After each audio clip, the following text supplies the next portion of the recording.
औज़ु बिल्लाहि मिनश शैतानिर रजीम बिस्मिल्लाहिर रहमानिर रहीम व बिही नस्तईन व हुवा खैरुन नासिरिन व मुईन अम्मा बाद। मौज़ूए गुफ्तगू जो हमारा जारी था और हर बुध को होने वाली क्लास जिसका मौजू है दीन क्यों जरूरी है, दी फिलोसफी ऑफ दीन, फलसफे दीन। दीन किस वजह से हम अपनाएं? दीन क्या जो हमने अपना रखा है, क्या ये वही दीन है जो अल्लाह और उसके रसूल ने हमारे लिए बयान किया है? और उससे कबल कि आखिर इस दीन को अपनाने के नतीजे में फायदा क्या मिलेगा, या हमारी मौजूदा कैफियत या हमारी मौजूदा हुवियत जो हमने इस वक्त अपना हुलिया बना रखा है, क्या ये हमारा हुलिया शायान शान है उस दीन के कि जो दीन अल्लाह और उसके रसूल ने या इतनी जहमतों के नतीजे में हम तक आ पहुंचा है? और अमली तौर पर इतना अरसा दीनदारी से मुलव्वस रहने के नतीजे में हमें फायदा क्या मिला है?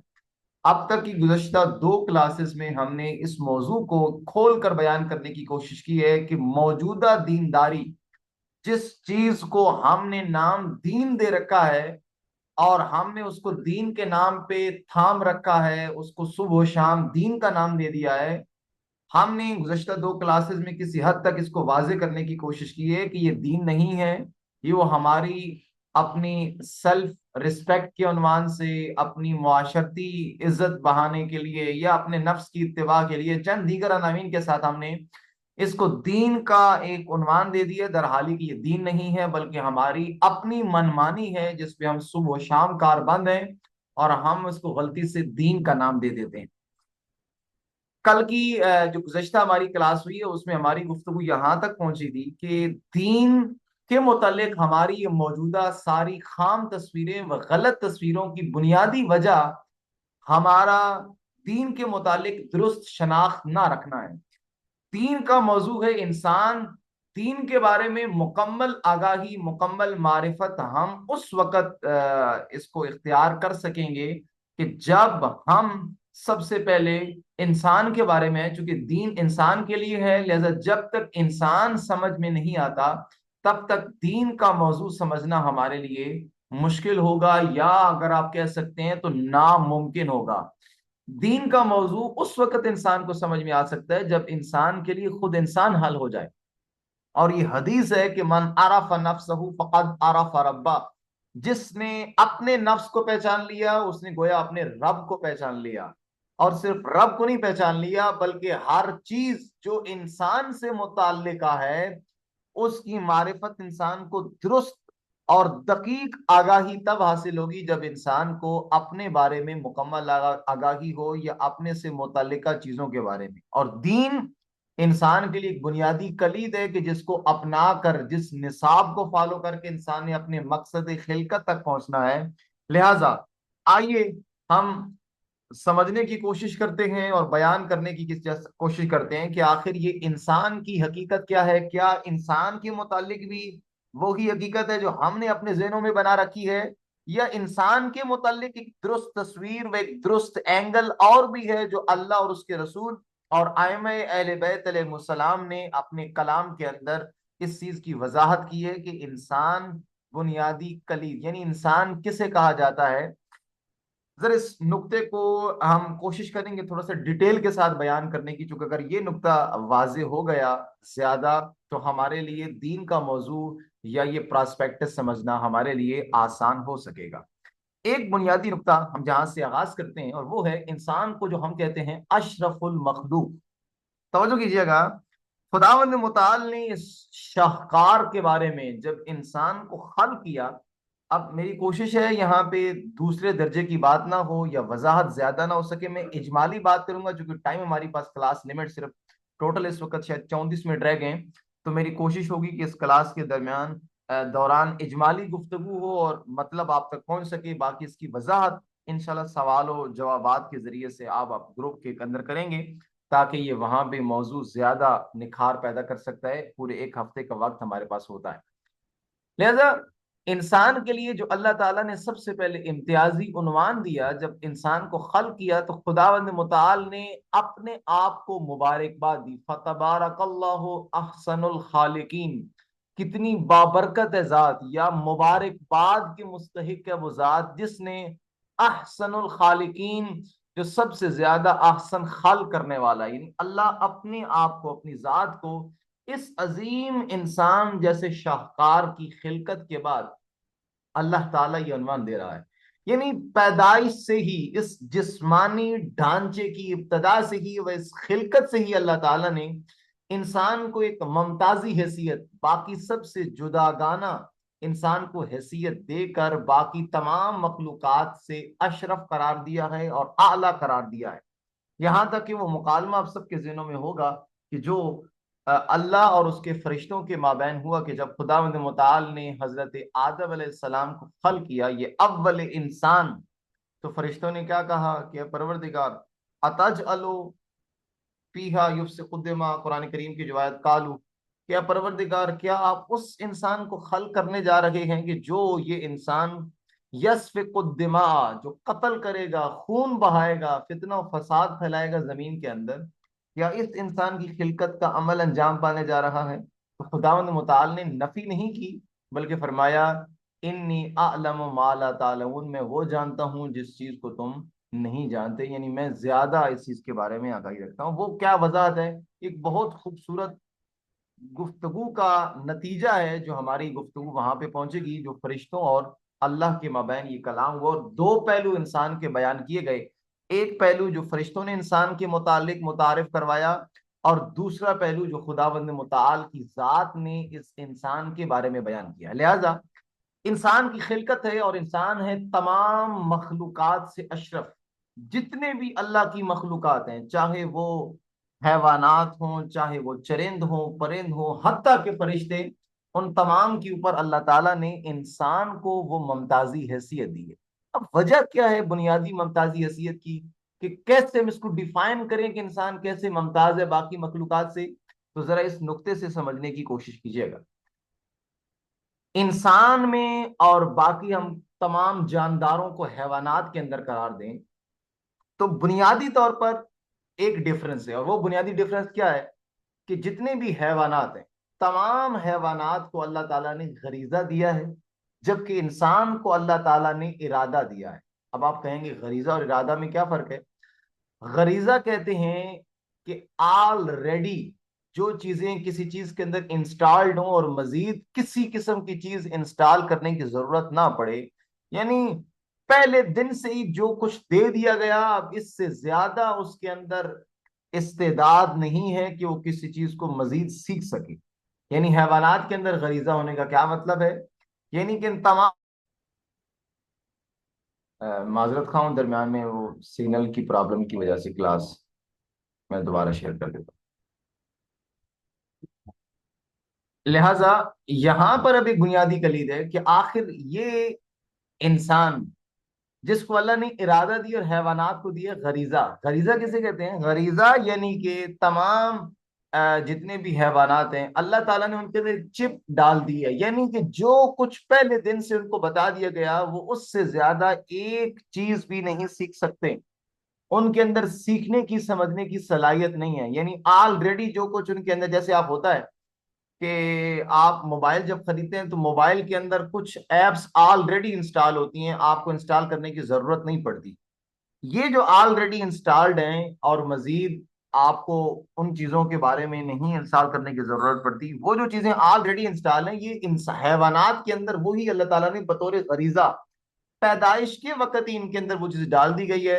इनको मजीद किसी किस्म की उस आगाही की या मजीद ऐसी मारिफत की या उस बाबत जरूरत नहीं है, क्योंकि इनको पहले से ही वो एक रास्ता, डायरेक्शन दे दिया गया है कि ये आपके रोड मैप हैं।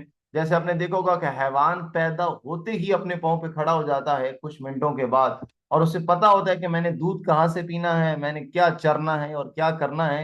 यानी उसको मजीद किसी किस्म की कोई रोड मैप की जरूरत नहीं है, ऑलरेडी वो एक ही डायरेक्शन पे चल रहा है। लेकिन अल्लाह ने इंसान को दिया है इरादा। इरादा उस चीज का दिया जाता है, वह इख्तियार, कि इरादा यानी कि आपको के सामने एक रास्ता रोशन किया गया है, और आपके अंदर इरादा डाल के आपको ये कहा गया है कि इस रास्ते में से जिस पे चलना है चलो, ये अब आपका काम है। यानी इंसान के सामने दो किस्म के रास्ते रखे गए हैं, या इधर जाना है तो आप जा सकते हो, दूसरी तरफ ऑपोजिट जाना है तो आप जा सकते हो। दोनों रास्तों की सारी जरूरियात इंसान के लिए इस दुनिया में फराहम कर दी गई हैं, और इंसान को कहा गया है कि तुम्हें मजबूर नहीं किया जाता कि तुम किसी एक रास्ते पे चलो। दोनों रास्तों की सारी वजाहत, डिटेल, रोड मैप इंसान को दे दिया गया है, और उसका लॉन्ग टर्म गोल कि इस रास्ते पे चले तो अंजाम क्या है, उस रास्ते पे चले तो अंजाम क्या है, और हत्ता इससे बढ़कर इंसान के लिए क्या लुत्फ होगा कि गुज़श्ता अक़वाम जो उस रास्तों से गुजरी हैं उनके तमाम के वाकयात की शक्ल में या उनकी इबरतों की शक्ल में इंसान के सामने ये हकायक रखे गए हैं कि ऐ इंसान, तुमने जिस तरफ जाना है जा सकते हो, तुम्हें हमने इरादा सौंपा है, जिस रास्ते को तुमने फॉलो करना है उसको फॉलो कर सकते हो, उसको इख्तियार कर सकते हो। ये बुनियादी कलीद है इंसान की कि जिससे इंसान बाकी तमाम मखलूकात से अशरफ हो जाता है, एक अलग अपनी हैसियत इख्तियार कर लेता है। क्योंकि बाकी हैवानात जितने भी हैं, हत्ता फरिश्ते मलक, उनको नींद नहीं आती, वो अपना उनका इरादा उसमें शामिल नहीं है, बल्कि जो अल्लाह ताला ने उनके ऊपर जो ऑलरेडी पहले से वाजिब करार दिया है वो अपने उन्हीं फराइज को अंजाम दे रखे हैं, उसमें किसी किस्म की कोताही का शायबा ही नहीं है, चूंकि उनके पास ऑप्शन नहीं है। लेकिन इंसान को अल्लाह ने इरादा दिया, इख्तियार दिया कि मंजिल हमने तुम्हें दे दी है, मकसद हमने तुम्हें बता दिया है, उस मकसद तक पहुंचना ए इंसान ये तुम्हारा काम है। अब उस मकसद तक तुम कैसे पहुंचते हो, वो सारे असबाब इंसान के सामने, इंसान के लिए मुयस्सर कर दिए गए। लिहाजा तवज्जो कीजिएगा, यहां से मैं जरा थोड़ी सी इंसान की जिस्मानी शनाख्त की है, इसकी थोड़ी सी वजाहत की जरूरत है, ताकि हमारे लिए मतलब ज्यादा आसानी के साथ फहम की भी काबिल होता जाए और बयान की भी काबिल होता जाए। मादद खाऊं कुछ मतलब स्लाइड के अंदर बयान ना हो सके, लेकिन मैं कोशिश करूंगा कि इसको बयान आपके सामने किया जाए, और जिस हद तक मुझसे न्यूमेरिकल शक्ल बन सकती थी कोशिश की है। इंसान की अगर आप कहें कि दो किस्म का पैकर है, एक इंसान का पैकर जिस्म पर मुश्तमिल है और एक इंसानी पैकर रूह पर मुश्तमिल है। अलबत्ता रूह की भी दो अकसाम है, एक रूह है इंसानी है और एक है रूह हैवानी। रूह हैवानी जो तमाम हैवानात के अंदर भी है और तमाम इंसानों के अंदर भी है। रूह हैवानी क्या है? यानी यही कि जो जिसकी वजह से आपकी सांस आ रही है, जा रही है, अगर ये ना हो तो आपकी जिंदगी खत्म हो जाएगी, अगर ये है तो आपका सांसें भी चल रही हैं और आप चल फिर सकते हैं, आप खा पी सकते हैं और आप इस तरीके से मुतल्लिका काम कर सकते हैं। लेकिन रूह इंसानी ये सिर्फ इंसान के अंदर है, और वो रूह इंसानी क्या है? यानी जिसके जरिए से इंसान ने इरादा करना है, जिसके जरिए से इंसान ने अपने आप को उस मकाम खिलकत तक, मकाम इंसानियत तक पहुंचाना है, उसको रूह इंसानी का नाम दिया गया, जिसको, जिस हकीकत को कुरान करीम ने नफ्स का नाम दिया। अब उसकी वजाहत इंशाल्लाह हम आखिर में आते हैं, कुरान करीम की उस आयत की रोशनी में इस चीज को समझने की कोशिश करते हैं। बस इंसान दो चीजों पर, ये दो पहलुओं पर मुश्तमिल है, एक जिस्म और एक रूह। जिस्म ये है कि जो आपके दोनों हाथ, ये एक चेहरा, ये दो टांगे, या ये एक मुकम्मल जिस्म, ये अल्लाह ताला ने आपको जिस्म अता किया, और इस जिस्म में हैवानात हों, हर चीज को जो सी रूह मौजूद है इस कायनात में, अल्लाह ताला ने उन सबको जिस्म अता किया है। हत्ता कि रूह हैवानी में भी इंसान उन सबके साथ शरीक है। लेकिन जिस वजह से इंसान अशरफुल मखलूक बन जाता है, जिस वजह से इंसान उन सब से अलग नुमाया हो जाता है, और जिस वजह से इंसान को इतना बड़ा मकाम दिया गया है, वो इंसान के मकाम और अजमत की बुनियादी चीज वो रूह इंसानी है। अब ना इंसान का जिस्म इतना खूबसूरत है कि एक अल्लाह ने कहा हो कि तुम जो है वो अशरफुल मखलूकात ठहरे हो, या इंसान की रूह हैवानी की वजह से ना, बल्कि रूह इंसानी की वजह से, जिसे खुदावंद मुताल ने नफ्स का नाम दिया है। ये है वो हकीकत जिसकी वजह से इंसान को इतना बुलंद और इतना अशरफ मकाम दिया गया। अब ये रूह इंसानी क्या है, ये कैसे अंजाम पजीर होगी, या हम कैसे इसको समझ सकते हैं अपने लिए बतौर आसान मतलब के तौर पर? तवज्जो कीजिएगा, रूह इंसानी जिसे कुरान करीम ने नफ्स का नाम दिया है, जिस हकीकत को खुदावंद मुताल ने खल्क किया है, यानी खिलकत इंसान को दे दी है, लेकिन इसे परवान चढ़ाना और इसे नुक्ते कमाल तक पहुंचाना ये इंसान के सुपुर्द है। यानी आप कह सकते हैं ये जुमला जो आपने अक्सर सुना होगा कि इंसान असफले साफिलीन में पैदा हुआ है, इंतहाई निचले दर्जे में पैदा हुआ है। यानी इंसान को वो सलाहियत, वो ताकत, वो सब कुछ दे दिया गया है, और उस निचले लेवल से उठ के उस आला इल्लीयीन की मंजिल तक इंसान ने खुद सफर करके जाना है। खुद अपने इस नफ्स को परवान चढ़ाकर अपने आप को नुक्ते कमाल तक पहुंचाना है।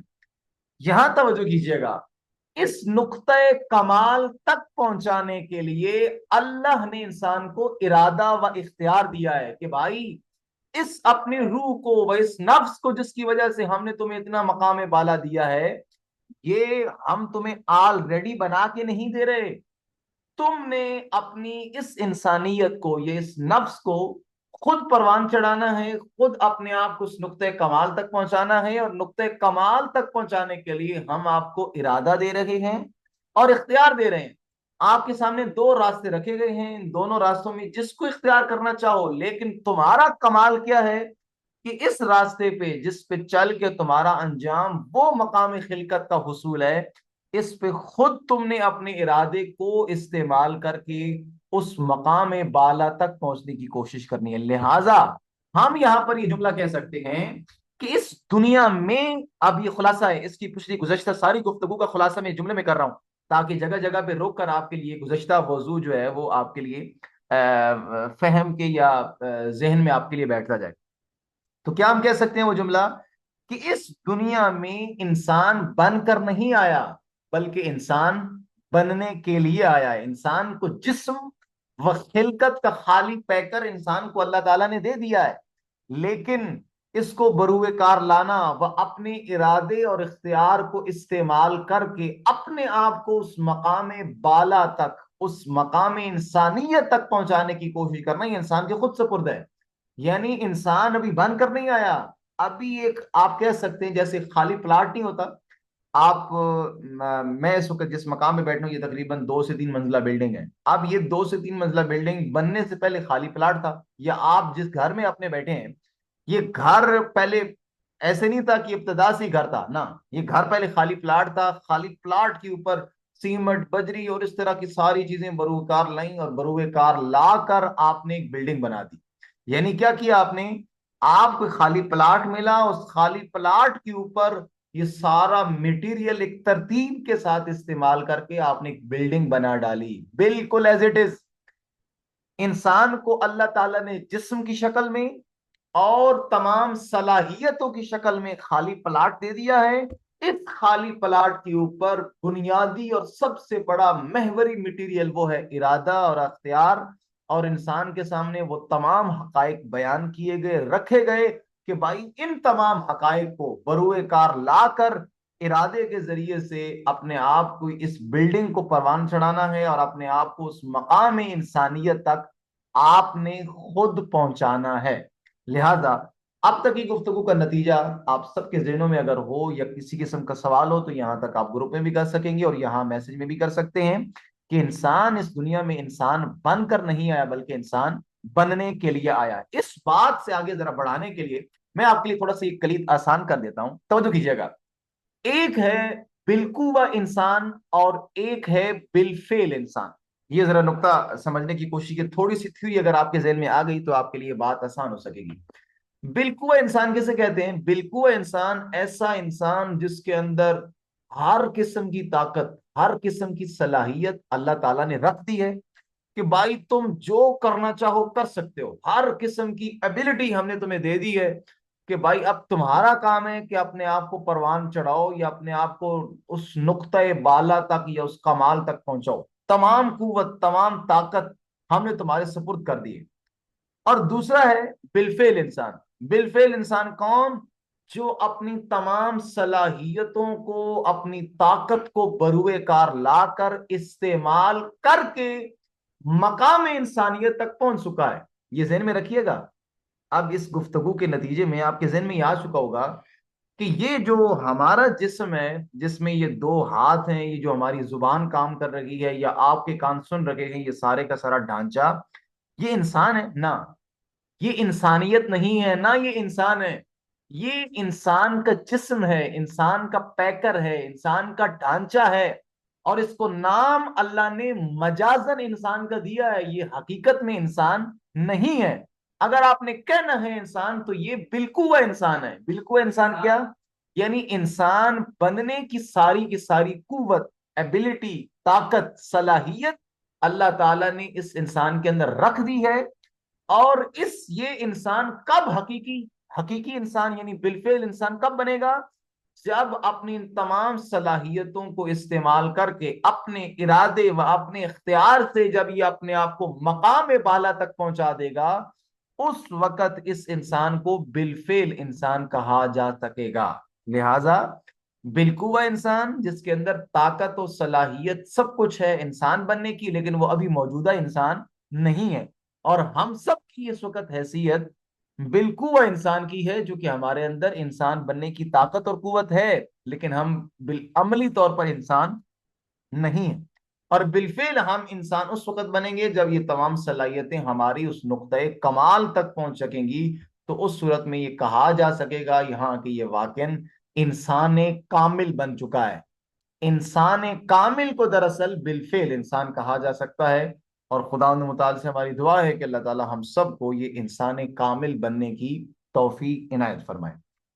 अब मैं इसको एक छोटा सा मिसाल के साथ आपके लिए बात पेश करता हूं, ताकि मतलब और बात मजीद आसान हो सके। आप जो कहेंगे कि भाई हम जो अल्लाह ने हम सबको ये जो इंसान का कालब दिया है, कि ये हम कैसे मालूम हो कि हम सब जो है वो ये इंसान है और हकीकी तौर पर।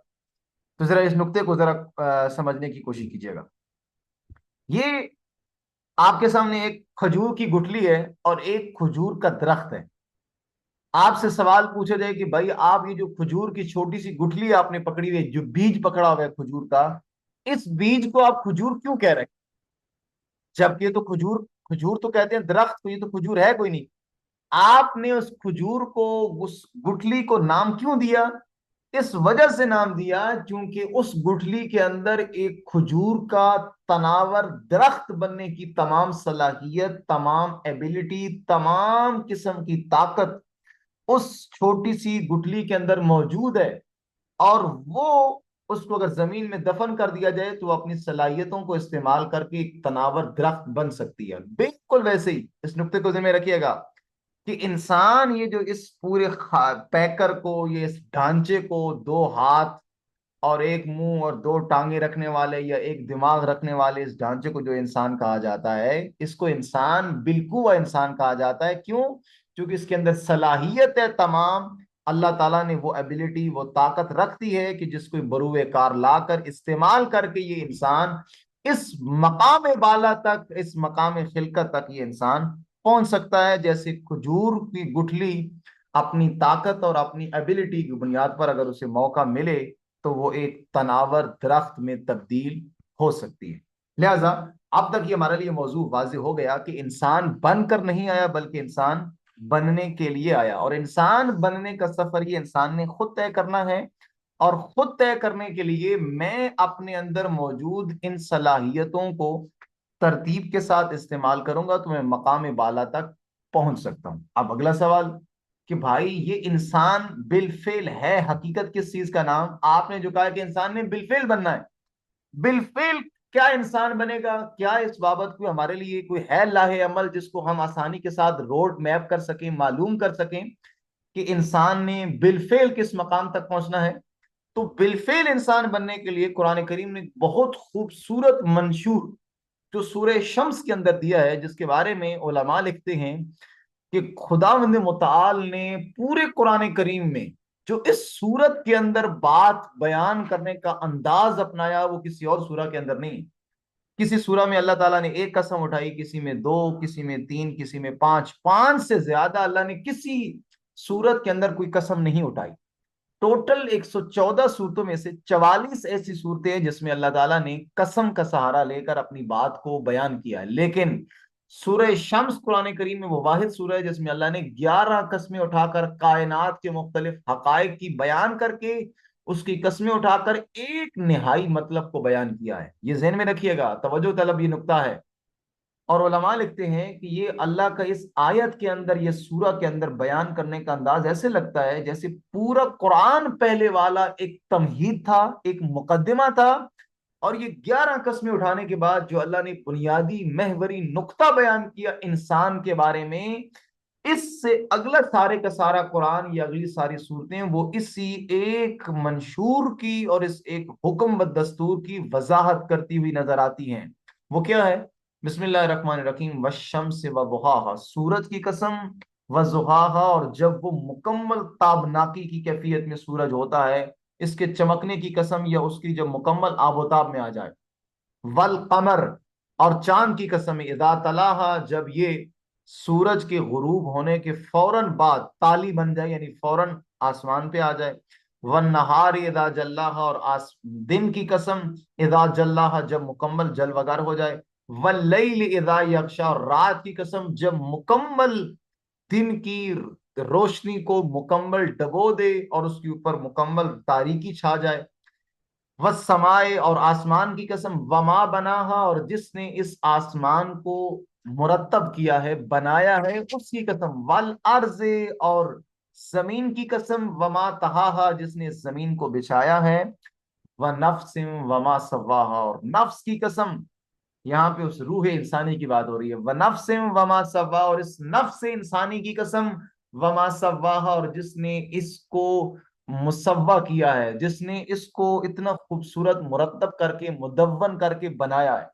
अब ये अल्लाह ने 11 कस्में उठाने के बाद क्या मतलब बयान किया? कहा फ़अल्हमहा फुजूरहा व तकवा, हमने इस नफ्स इंसानी के अंदर फुजूर भी रखा है और तकवा भी रखा है, यानी बुराई और नेकी, तमाम रास्तों पे चलने की, दोनों रास्तों पे चलने का हमने इसके अंदर अंगीजा इसके अंदर डाला है।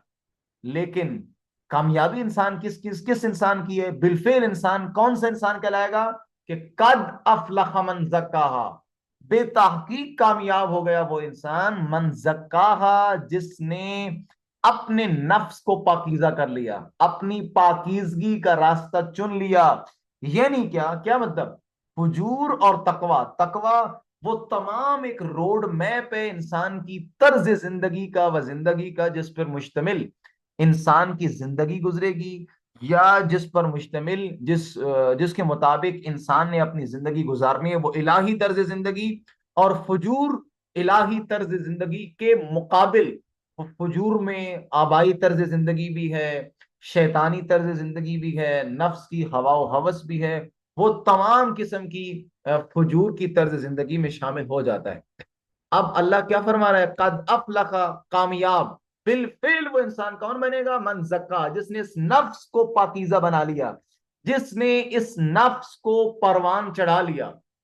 और नफ्स का परवान चढ़ाना, उस कमाल नुक्ते कमाल इंसान तक पहुंचाना, वो उस नुक्ते कमाल तक पहुंचाना, ये असल इंसान की रिस्पॉन्सिबिलिटी है, जिसके लिए अल्लाह ने इस इंसान को खल किया। वक़द खाब मन दस्साहा, और तबाह हो जाएगा, नुकसान उठाएगा वो मन दस्साहा, जिसने इस नफ्स को मुर्दाबाद कर दिया, या अपनी उस तकवा को अपनी जिंदगी में इख्तियार करने के बजाय उस फजूर का रास्ता चुन लिया, कि तबाह हो जाएगा।